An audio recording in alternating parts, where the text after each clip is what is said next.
Lemoncillo Meringue Tart. It's pretty similar to a lemon meringue pie, but we're going to add a bit of boozy to make it a bit more fun. You can see I'm dressed in my finest festival gear because we're missing out on festivals, so it's good to be doing a nice little video for the Craft Eat Smile Festival. Right, let's get cracking. Lemoncillo! First of all, you need to grease your tray, so just get a bit of margarine, grease it all up, all the way around, and then make sure you get in the side bits.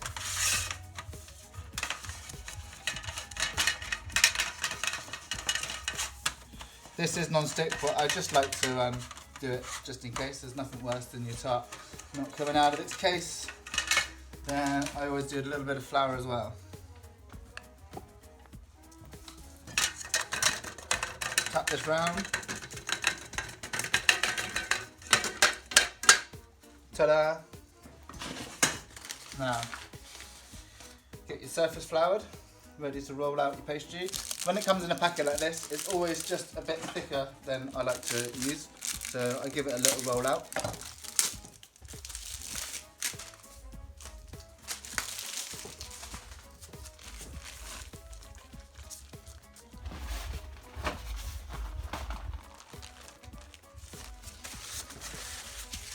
Now, if you're not using the vegan version of this, or you're not vegan, you can still use the aquafaba. But I've got some really good recipes for sweet pastry that have got some less vegan friendly ingredients in. Hit me up if you'd like to know those. So just roll it out a little bit more. They're never quite wide enough for one of these 8-inch tart cases. So you want it just about the thickness of a pound. Then when you come to put it into your tart case, if you roll it up onto your rolling pin,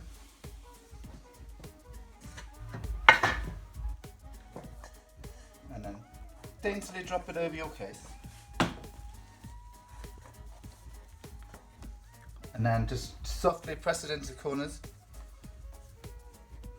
And some people like to trim it off here, but I never like to trim it off. It looks a lot neater when you trim off afterwards. So I bake a lot of these tarts, and I've always got one of my old little cases here made up for blind baking. I just cut a cartouche out of greaseproof paper, and then if you scrunch it up a few times, it makes it really malleable and it will go into the corners really well. Now you can use beans or rice, or even the little ceramic beads to do your blind baking. So this just stops the edges from falling in. So you want to blind bake it at 180 degrees in an oven. You can have either the fan on or off, and you want to, for a lemon meringue pie, you want it really well cooked through and just a light bit of colour on. So it's always good to bake on another little tray, and then you won't end up with loads of pastry all lurking about the bottom of your oven.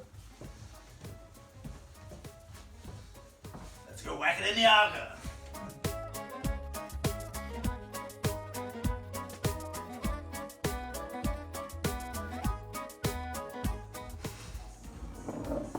Right, we're going to go in with your lemon and lemoncillo mix.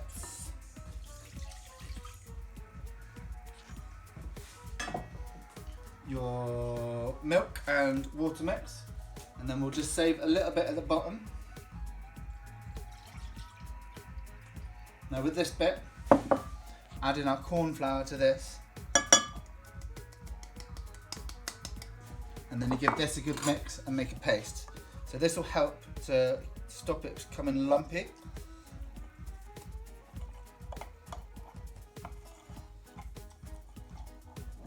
So you just want a nice paste, and now we can go in with the rest.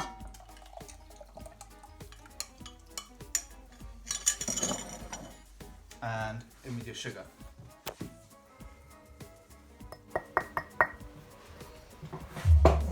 Get this on a medium heat, and then you want to be constantly stirring this as you're cooking it. So the aim of the game is to cook out your cornstarch, and then this is going to create the thickness to set. And we're adding just a pinch of turmeric to add the extra yellow colour. This is what you get from your egg yolks. So you need to be keeping it moving. If you leave it even just for a couple of minutes, you'll get a layer of really cooked cornstarch on the bottom of the pan.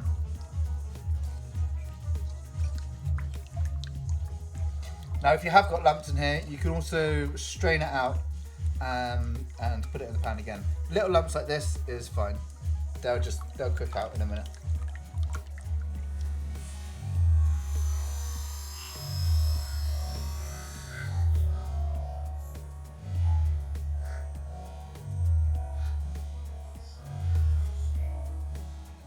You could use this lemon curd recipe if you just want to eat lemon curd on toast as well. It's very similar, it'll come out the same, just jar it up and it will keep for a couple of weeks in your fridge. It's really, really nice citrusy smell that I'm getting at the minute. And it'll keep. It's going to take about 10 minutes to do this, so you got to be patient. You're looking for the consistency to just cover the back of the spoon. At the minute you can see no mark.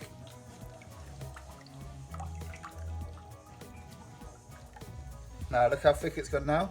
This is what you're looking for. Sticks to the back of the spoon. You'll see a clean line when you put your finger through it.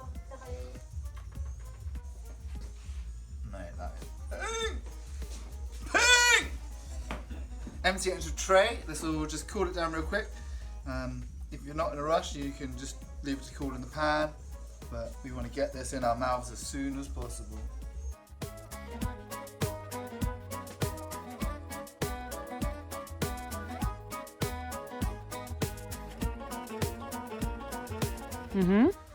Now we're going to make the meringue. We got this lovely stuff. When you're using your chickpeas, if you save the water, this is the aquafaba, so the chickpea juice. Now I've had this in the fridge since first thing this morning, so a good 8 hours. This congeals it a bit and gives it more like egg-like consistency. So you can use this to make like mayonnaises and various other vegan items. Today this is the meringue base. So when you're making a meringue, you need to make sure your bowl is really, really clean and your whisk is really clean. Any impurities is going to stop it from whisking up so well. So get your meringue in here. Now this is just going to whisk on really high until it's really nice, light and airy.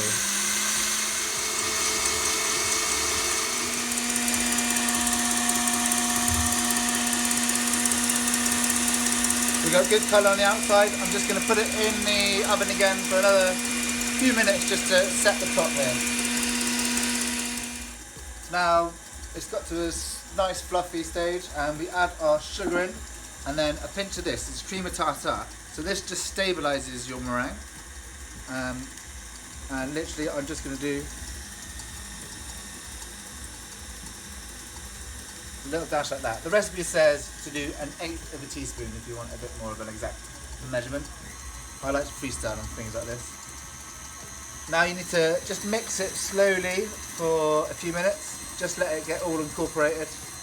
And then we'll increase the speed and mix it until it's got soft peaks.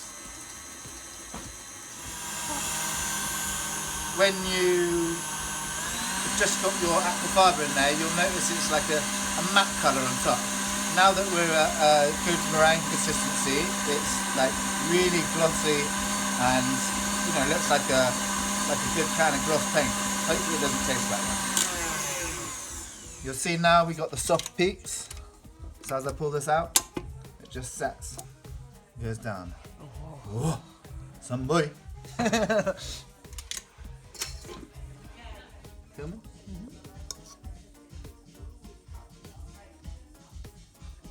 Booyah!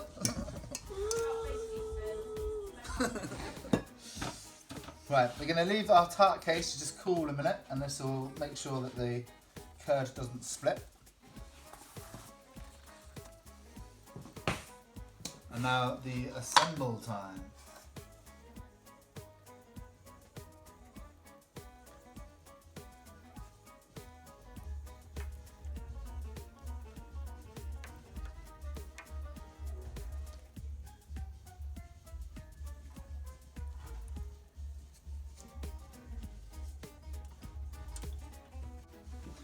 When you're putting your meringue on the top, you want to go all the way around the outside first. And this will stop it putting too much weight in the middle and tipping over the edge. Nobody wants to go over the edge.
And then now you want to just tap it all over to get some nice little peaks on it.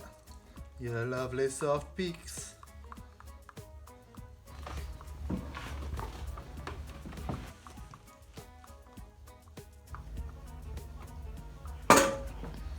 Now it's ready to go back in the oven. For uno momento, por favor. So now it's going back in the oven, get some colour on the top, and then it's going to leave it to set. You've got a light bit of colour on the top, and it's real puffed up. And I've trimmed up all the edges nice and neat. We'll leave it to cool now, and let it set, and then we'll enjoy it.